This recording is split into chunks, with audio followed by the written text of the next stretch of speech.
So what we're going to do right now, it's called coin rolling, right? It's a nice little flourish you can do with it. Pretty much any coin that fits your hand well. I'm using a little $50 here because it's a little bit easier to see on camera, but you can do this with a quarter, or if you prefer, you can actually go up and you can use the big silver dollars. Those work too, but I prefer these. And all you're doing, right, is you're just rolling the coin right along your knuckles. Gravity kind of helps you along, just like that. We'll break it down now. You're going to want to start, right? You're going to want to find your coin right there. And you're going to want to start with it pinched right there between your thumb and first finger. Good? Just like that. What's going to happen is you're actually just going to release it, and it's just going to fall. You're going to want your hand in a fist like that. It's just going to fall right there onto your finger. Then what you're going to do is you're going to pick it up. You're literally going to use this. I'll turn so you guys can see it a little bit better. You're going to want to use your second finger and pull so that it goes back vertically, right? And then you just let it fall again. Then, this is probably the hardest part of the move.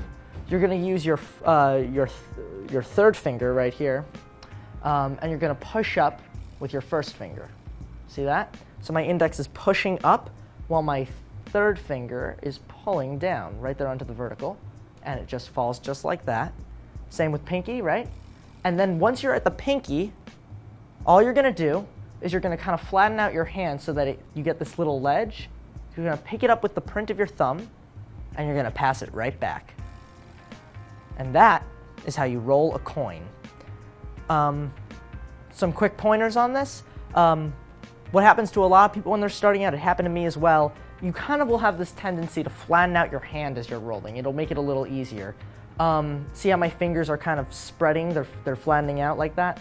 You don't want to do that. You want to resist that urge. You want to keep your hand as much, I'll turn this way so you can see, as much in a fist as possible while doing this move. It'll actually help you a lot in the long run, right?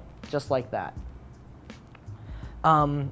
What I did that helped a lot, I actually started putting my hand, I noticed my fingers were, friends were calling me on it, my fingers were coming out like that. I actually used my left hand as kind of a barrier until I stopped doing that, because it's a hard reflex to break. So start doing that, pick up a coin. I really recommend practicing on a couch or bed so you won't have that kind of mental fear of dropping it, while you're walking around, or dropping it on the floor.